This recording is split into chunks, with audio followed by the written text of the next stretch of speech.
Let's bring in Joe Lavorgna of SMBC, Nikko Securities America. He was formerly the chief economist for the National Economic Council. Joe, always great to see you.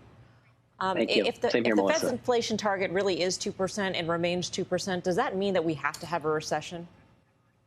No, I mean, listening to when Karen asked Steve about, would they cut with inflation still above 2? My answer is yes. It depends really on the unemployment rate. And in the Fed's forecast, which showed 2% core inflation in 25, they've got their unemployment rate well above 4%. They lowered it from where it had been, but it's still well above 4. I think it peaks at like 4.3 or 4.5, somewhere around there. That would be consistent with recession. So I would argue if the labor market weakens in the next few months and we see that rate move up above 4, we'll have a recession, because we know historically, going back to data to Second World War, when the unemployment rate rises 50 basis points from its low, we've always had a downturn. And my guess is when that happens, when the Fed actually sees it, they will pivot, meaning they will focus on the unemployment rate, which is a leading indicator of inflation, and they won't worry about where the inflation rate is at that point in time.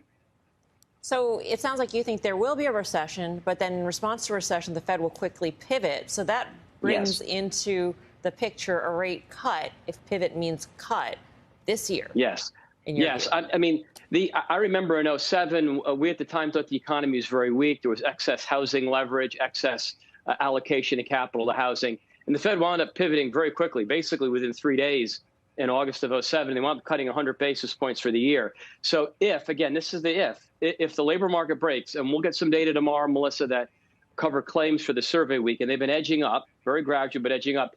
If we get some weak employment data in the next few months, and we're due for it, we've had, I think, 14 consecutive months where the street has underestimated payrolls. It's a record long in terms of length. Then I think things can happen very quickly, and you actually could see the Fed cut this year. So I would not rule that rate cut out. Absolutely not. Joe, it's Karen. Let me ask something. You talked about a 50 basis point increase in the unemployment rate triggering a recession, but has it ever been a 50 basis point increase with a with a unemployment rate as low as it is now? Yes. Yes, we've had the unemployment rate actually a couple of times below where it is now. We've had it one time around 2.5% in the 50s and one up well over 6. So, yes, it doesn't really matter where it's starting. Where it goes, where it rises, is going to be partly a function, Karen, of how deep the recession is.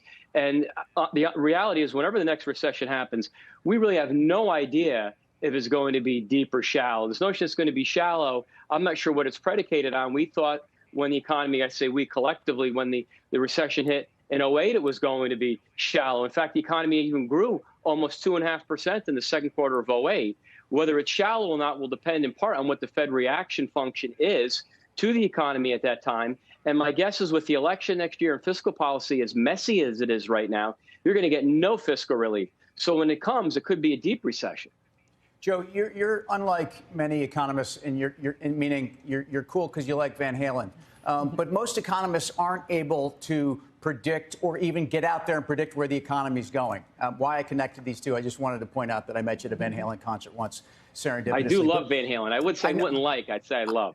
You love Van Halen. I don't love that economists never seem to be willing to get out there and anticipate where the economy is going. And I don't mean you. Maybe I'm really talking about the Fed.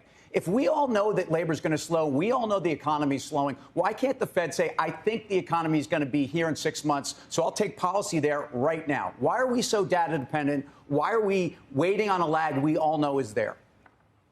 The answer is, Tim, it's political, I think. And I think one of the reasons that Chair Powell, I think he made a commitment to the president to get inflation down. And again, it's a forecast that the rate now, it's up 3.4 to 3.7. History would say if it goes to 4.0, you're going to have a recession. You'd be in recession. So I think it's that commitment to get inflation down and the uncertainty that it's a forecast. It doesn't, it's a forecast. It means it may not happen. And to me, that's why Jay Powell has done what he's done. And they really want to see more evidence that they need to be where they want to be. But, Tim, this is also the litany or the history of the Fed. The Fed always overdoes it. And this would be yet another example of the Fed overdoing it, because when it happens in real time, for whatever reason, they forget about the lags and the politics may be such they have to keep pushing. And it's a mistake.